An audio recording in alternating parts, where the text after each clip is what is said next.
if I could just say for a moment, there's both external professional learning and internal professional learning. External professional learning has been complicated, in addition to what Cheryl and Lisa said, because many of the typical sources that would give professional learning have not been offering them due to COVID. They, in some cases, have transitioned to virtual learning, but it isn't the same as having a teacher's college consultant, let's say, come into the building, or sending staff to a responsive classroom institute. We know those things are important. The other lens of professional learning that's important is internal professional learning. And we have vital staff in the district in specialist roles, for example, literacy specialists, STEAM specialists, mathematics specialists. Most of those positions were reassigned last year to classroom positions, and as a result, our staff did not receive, could not receive the coaching that they so well deserve. And you're going to hear more about that as we present in a few weeks our proposed budget for next year, which is to make sure we maintain both the external and the internal professional learning. The final bullet on the slide, and this was interesting, reflections particularly on open-ended feedback, is we want to make sure that staff, all staff, but particularly new staff to Beecher, understand administrative roles and responsibilities. So, for example, if there is a disciplinary incident with a particular student, at what point a teacher might go to the assistant principal, at what point might the teacher go to the principal, at what point does the special services director intervene? If you're not satisfied with those responses, where might you go further? And so we could go on in that, but we felt it was important in this last bullet to add those 5 words, because 5 words at the end. The pandemic world does cause challenges to the administrative roles and responsibilities. For example, despite our best laid plans, if on a given day we get a call that there's a student who has been identified as having COVID-19, contact tracing must be initiated. That can shift very quickly the administrative roles and responsibilities. So I just wish to end by saying, really reiterating a comment I made at the October board meeting, and numerous media have reported that being an educator in any form is very, very challenging these days. And on behalf of all of our staff, every single person working for the Woodbridge School District, we appreciate all goodwill from the community as we work very hard to serve the needs of students in this continuing pandemic time. I have additional comments to share that get into the safe return update and the COVID-19 issue on the agenda, but I might recommend it's best to pause here for a moment for questions and comments the board might have so far.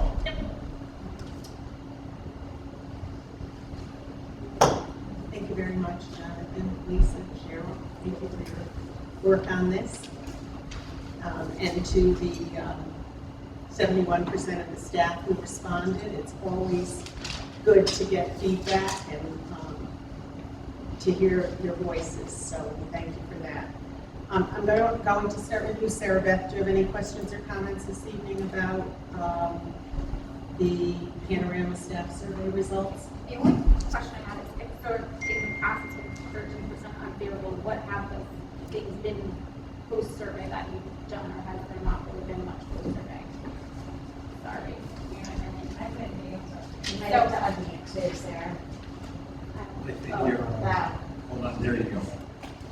So based on this survey saying 13% was unfavorable in the evaluation process, was that like has there been stuff post-evaluation that you've done in the past to try to make improvements, or will this sort of be a first time doing some of these, enacting some of these things?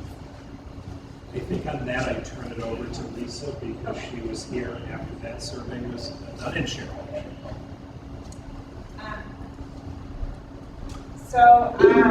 So our evaluation process, we do review it with the teachers every year. Would you, I'm so sorry.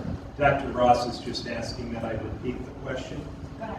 So the question, I believe, is zeroing in on the final question that the statistics were given from. How much do you learn from the evaluation processes at your school? And Ms. Delpreet's question, correct me if I'm wrong, is since that response was low in the spring of 2019, what responses were done then to try to improve that. Right, like what things were done based on. What things were done based on this 2019 survey, I think is the question. So I'm gonna just restart. So the teacher evaluation process is looked at through our PDEC committee and presented to the staff every single year as part of our obligation to the teachers to sort of update them and talk through the process. So in 2019, when we received those results, we had at the time talked about making some changes to our process for the 2020 school year. And we as an administrative team had started the year by really focusing on providing some more written feedback.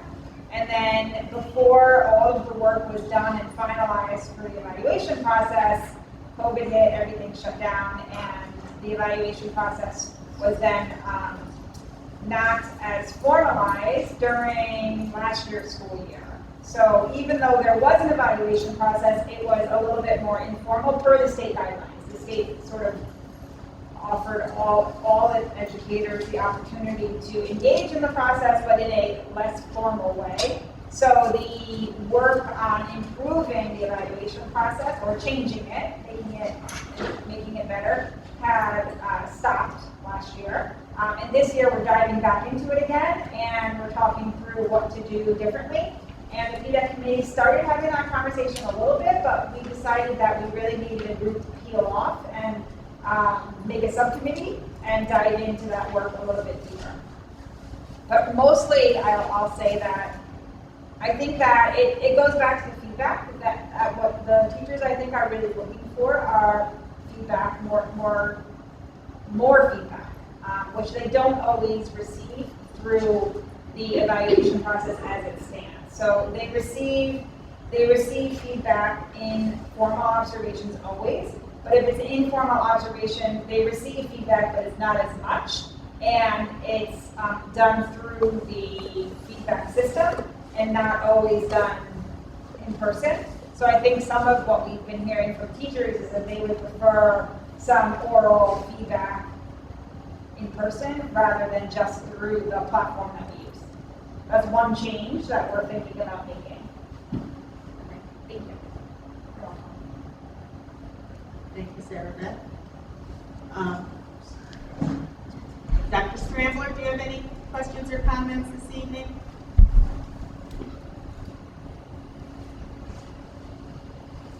One question.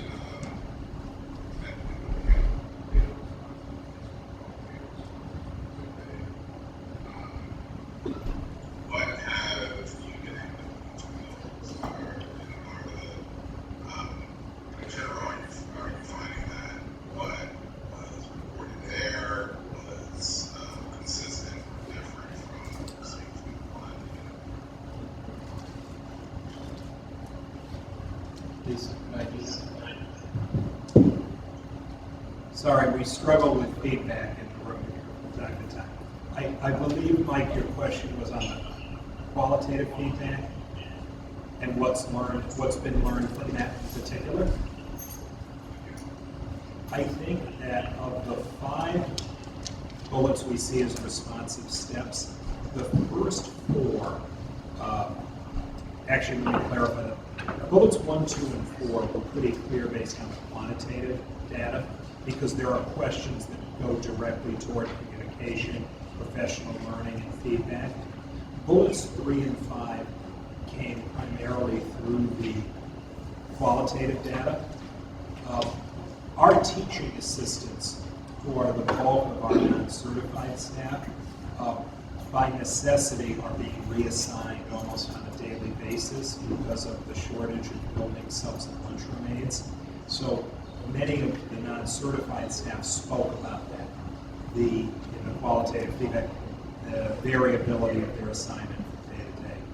And then I would say the 5th bullet is one that we saw in the qualitative comments that doesn't necessarily get asked about, which is that the staff legitimately want some clarity with certain, even particular topics about who to go to, how long they should wait for a response, what to do if they don't get a positive response, etc. So the 3rd and the 5th bullet primarily through the qualitative, whereas the first, second, and fourth through both.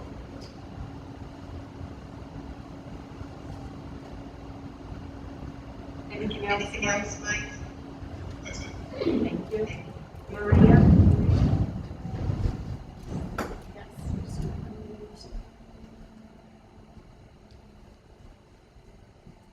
Okay. Thank you, and thank you for the presentation. I think it's one of the takeaways that I had from this survey was how the teachers and staff felt that staff development was such an integral part of their work here in this district.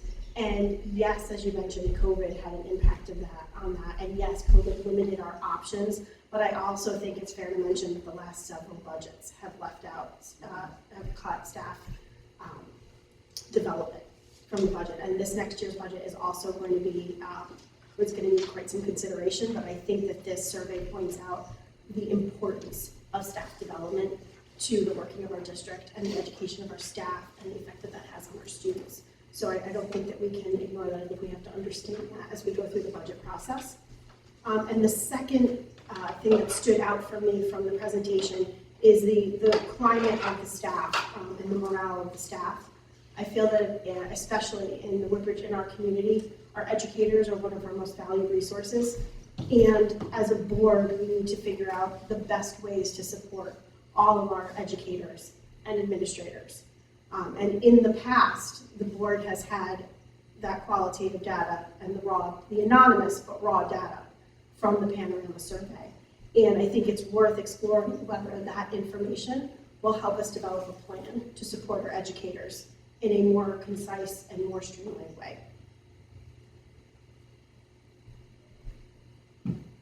Thanks, Maria. Jeff? Yes, thank you for the presentation, and also thank you for those who participated. It's important to get this feedback. In terms of how relevant have your professional development opportunities been to the content that you teach or work, it sounds like we're missing the mark on the amount of professional development opportunities, but we're also missing the mark on what we're offering. Have you guys thought about some changes made to that, or some examples of what we did teach and probably not going to offer again?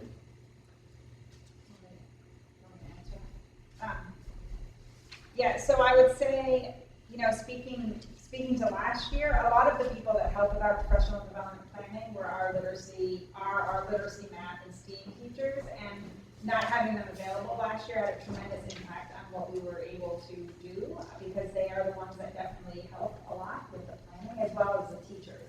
And last year, in living in the world that we were living in and teaching the way that we were teaching, a lot of our professional development was, as I mentioned, it was less teacher selected and more like, okay, we know we need to learn this, how to, run a Google Meet effectively, how to run Google Classroom, so it was more, this is the work we have to do to teach the way that we have to teach. This year, our PDEC is back up and running. We have our specialists and our STEAM teacher back in their roles again, which is really helpful. And the work, the professional development that we're offering is more driven now by those voices and the teacher voices, and having the opportunity to have their input in the work that we're doing and moving that work forward. And it's a little bit still driven by the pandemic that we're living in, but it's also driven by what we're hearing from staff and teachers. And when I actually do my principal's report, I will share with you our November 2nd PD Day, which was really directly related to our school goals, as well as really driven by the PDEC. I mean, that committee, which is made up of teachers and our math and our literacy specialists and our STEAM teacher and a lot of different voices, they're the ones that really help to make that professional development day and put it into action.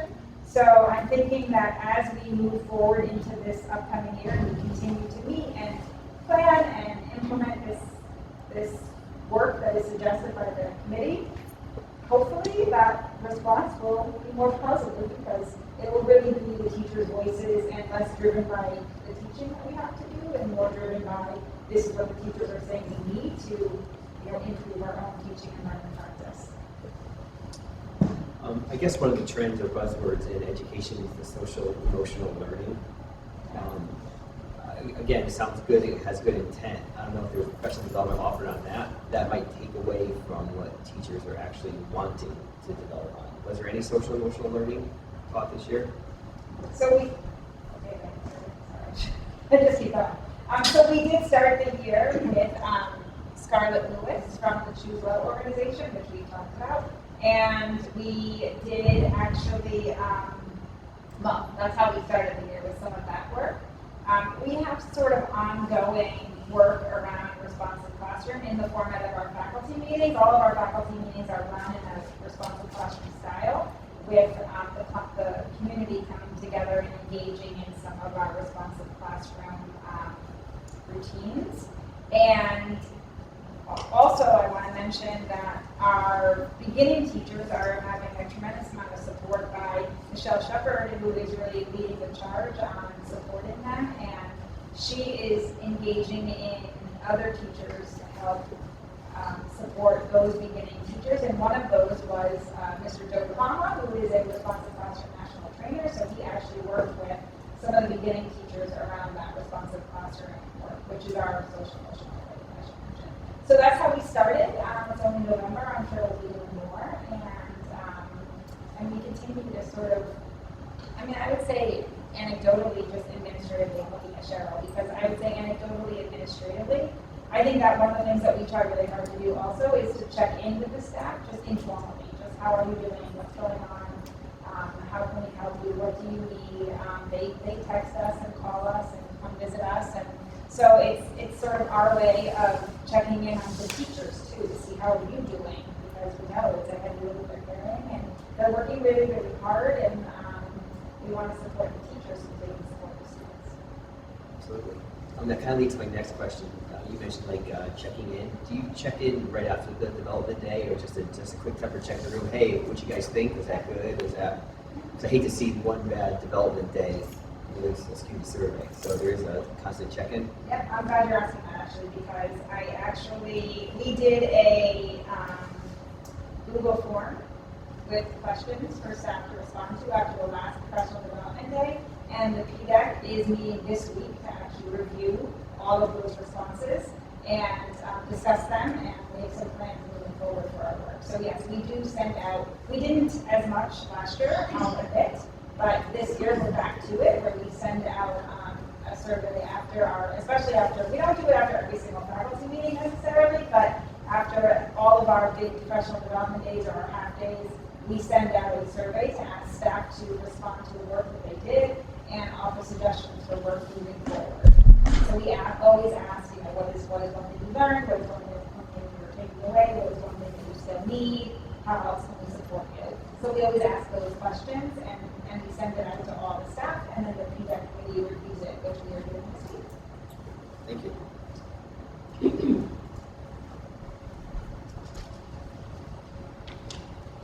Thank you, Lisa. Thank you, Jack. Jay? Thanks, Lisa. That was excellent. I'm going to sort of follow on from Maria to a degree. And I'm going to... Oh, sorry. Yeah, you have to unmute, Jay. Mine isn't. Okay. So thank you, Lisa. Thank you for the information so far. I'm going to take over where Maria left off. Maria asked for some softer information. And so what I'm hearing through this survey and through information at other committee meetings is that the staff shortages seem to be driving the non-certified section.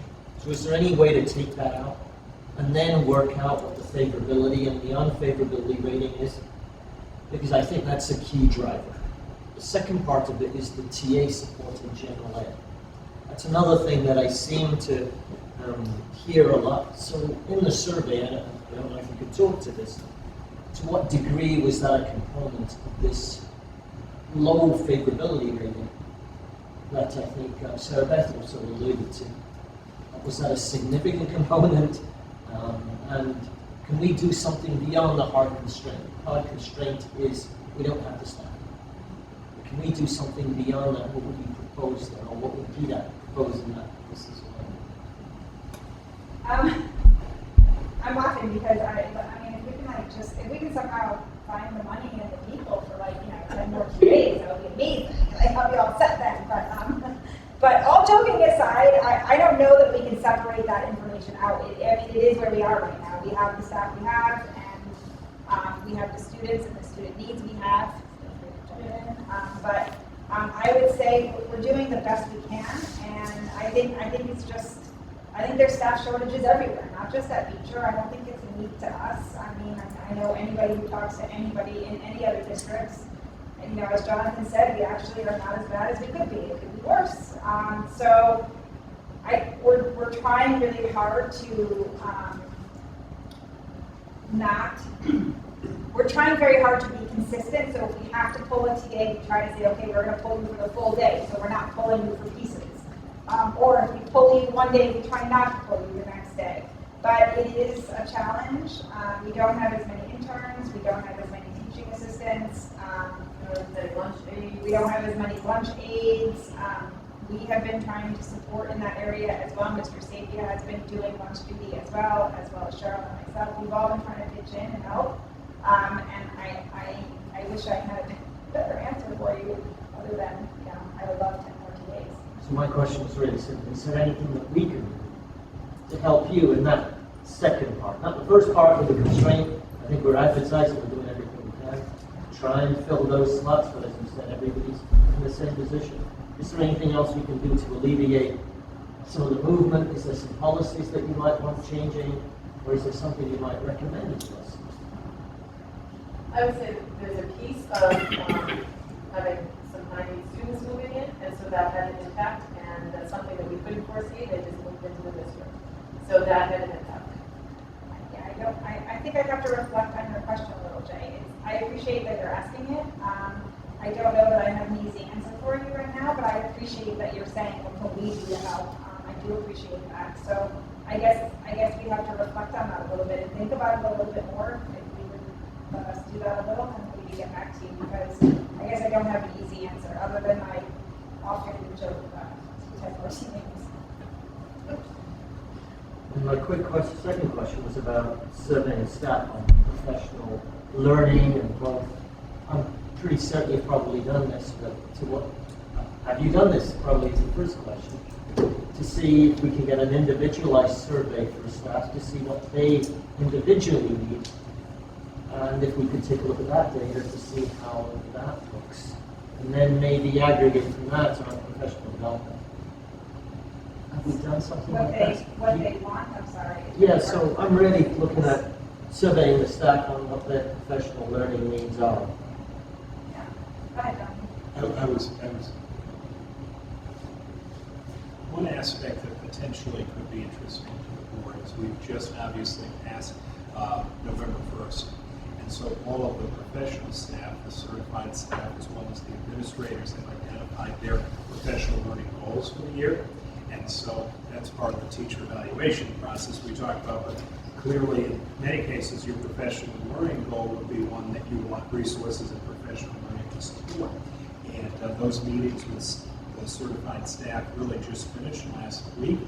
And if the board were interested, I think we could make some kind of presentation to the board about, in general, what those goals look like, how many staff might be pursuing this particular area. I mean, I think you would see, at least from the goals I'm familiar with, that suggests some professional learning needs. That's a possibility. It's really aggregating that information and coming out with some suggestions that will benefit most of us. I think it's great. Thank you. And if I may, it was this board in August, I believe, adopted the flexibilities. Well, I know we did it. I just can't remember if it was August. We adopted the flexibilities to the evaluation program for the year that were recommended by the state. And those flexibilities allowed teachers, let's say, to pick from a menu of 5 possible areas for their goals for the year. And there's a similar list for the administrators. So we already have some focus. And I think now, having disseminated those and gotten the goals back, it would be really interesting to see what our people are doing.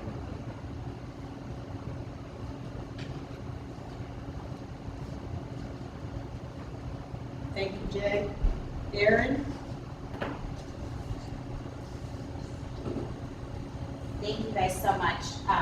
presentation. I do have a couple, first of all, I want to say, 71% feedback. I actually think that what that says is that your staff is really invested in you all, and that's a huge feedback. And so even though some of the scores might not be as high as you would hope, I think what they're also telling you is that they have faith in you and they want this school to be the best it can possibly be. Because if you've just given up on a system or given up on people, you don't answer a survey. So I think that you guys should really look at the high response rate as your staff also saying, like, there's areas we're doing great in, there's areas we can do better in, but we're invested and we want to see us do better. So, I know it can be hard to get these surveys, and it can be really easy to immediately go to the lower numbers and not focus on the higher numbers. So, just a reminder that, sometimes just looking at the response rate can tell you something in that, your staff are telling you that they want you to try, they want to give you this feedback. I do have some questions in terms of just breakdown of data, some of which I'm not sure is possible and some of which I'm just wondering. This is a lot of data and a lot of people who took the survey.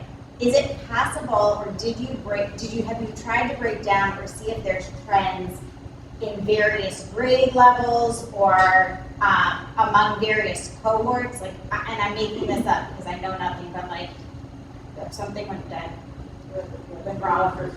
No, you're fine. He's giving you a thumbs up behind you, so. Something went dead. And I'm totally making this up. I don't even have kids in these grades. So is sixth grade really happy, but second grade's really struggling?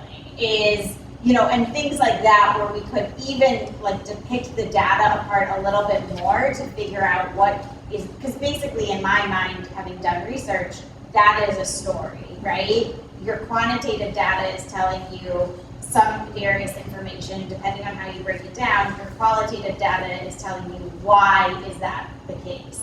So is that possible? Are we able to disaggregate based on grades or different varying things?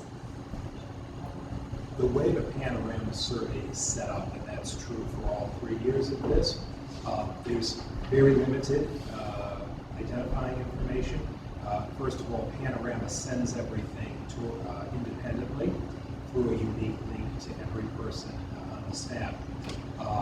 There is a distinguishing factor whether somebody is a teacher or a staff member, and then the person is asked 2 questions, one of which is how long have you worked at Beecher, and another one is how long have you worked in education in general.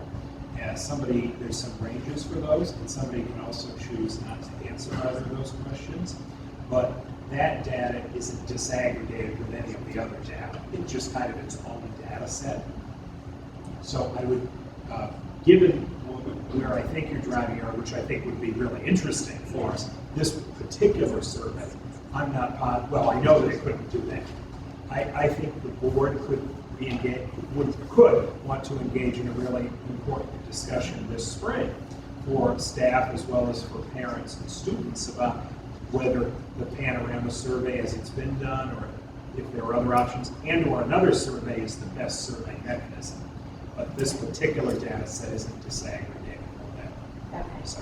No, I do think that would be a really helpful discussion as we think about the future. I would be curious as if although I don't know, based on what you said, Jonathan, if this is possible, to disaggregate people who have been at Beecher for a while versus people who are newer, maybe 1 to 3 years at Beecher, and to see if there's a difference among people who have been here a while versus are new. Are we able to do that or not?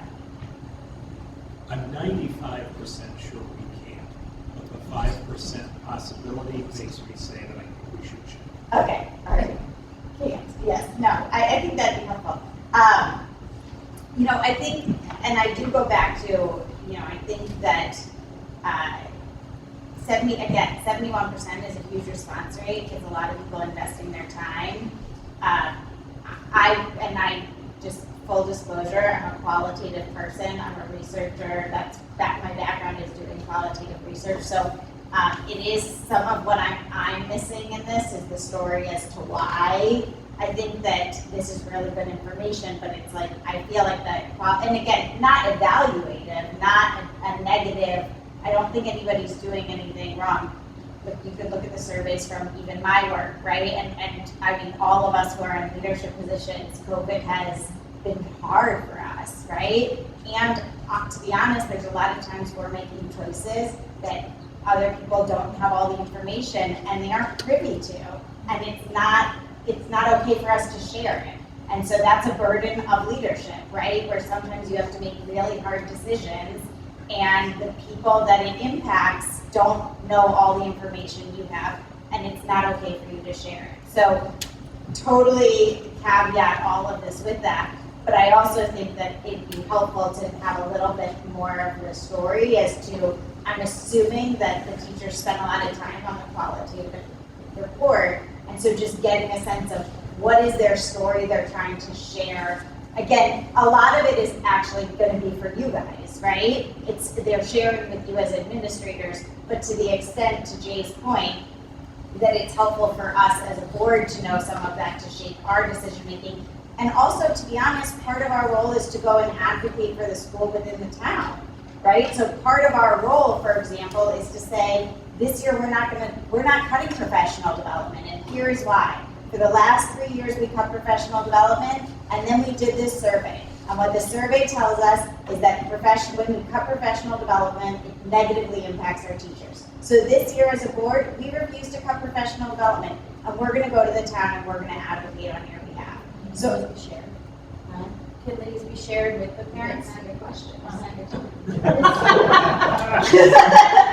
But anyways, I say all that to say, I do think that at least my hope is that, you know, to whatever extent that we are able to see more of the data, whether it's more the quantitative or qualitative, my hope would be that it would be done in a way that helps us be better advocates for you guys with the town, and to just have a better sense, because it is hard to be on the board, of really understanding what is happening in the school day to day so that we can be better supports too.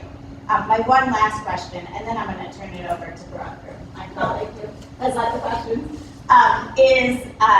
are these all of the quantitative questions, or are these just select quantitative? Like with the students and teachers, these are select ones that the team felt illustrated the range here. Okay, so yeah, it'd also be helpful to have kind of all of the quantitative, even though I know that these are kind of the highlights.